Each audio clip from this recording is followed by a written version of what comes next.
March 24, 2015.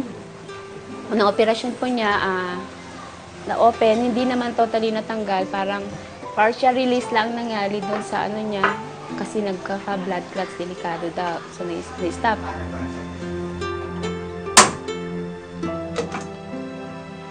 Mga 1 month, April 24, inoperahan uli siya, 2015, last year din.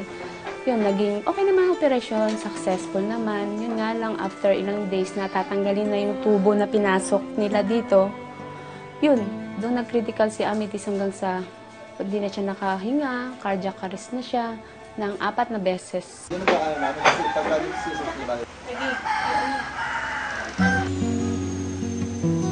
Punta po kami ngayon ng PCMC para po sa therapy ni Amethyst. Every Thursday po kami nandun.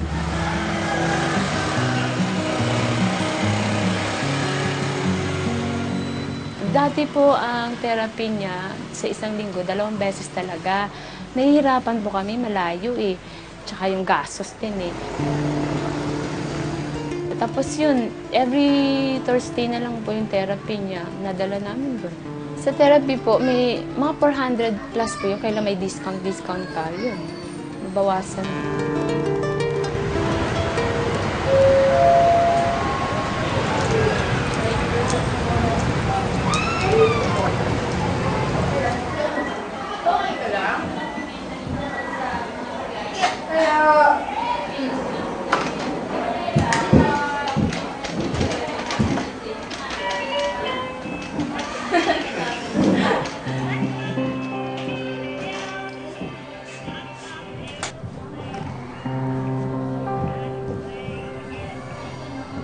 Okay ka lang? Enjoy ka dyan, ah. Halika dito. Amethyst, up. 1, 2, up. Very good.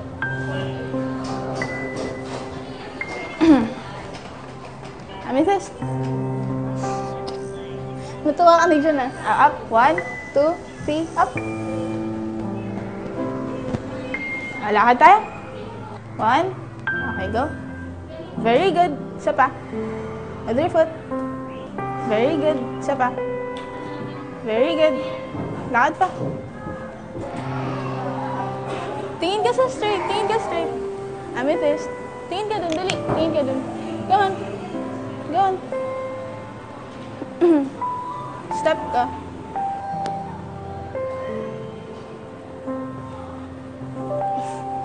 Very good. Very good. Up here. Very good.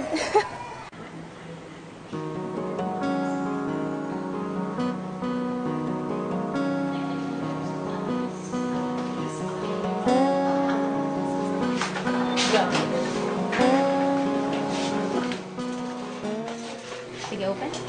Hindi nila gagain. Walang gagain yan. Sukat lang, ruler lang. Hindi yan ruler. Hindi masakit yan. Hindi nila. Ayun, yan. Yung lower lip niya naka-touch sa floor of the mouth. Di ba? Pero nagagalaw to. Open. Okay, open. Another procedure po, yung tinatawag po ngayon na distraction osteogenesis. Ano po yun? Yung pong underdeveloped mandible po, papahabain po yun.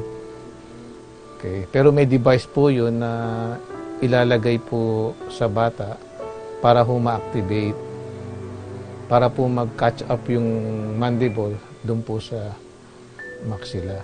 I'm sure it's more than $2,000 po ang isa.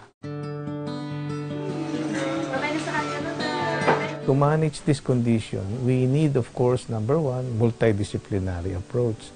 Second, it necessitates a series of surgical procedures. As long as they maintain good medical condition, the life expectancy is as the same as with the normal individual. Parang ano ba, parang basta blessing po kasi parang nabuhayan po ako ng loob na ganitong case na napacheck up si Amethyst kasi parang akala ko wala ng pagtasa.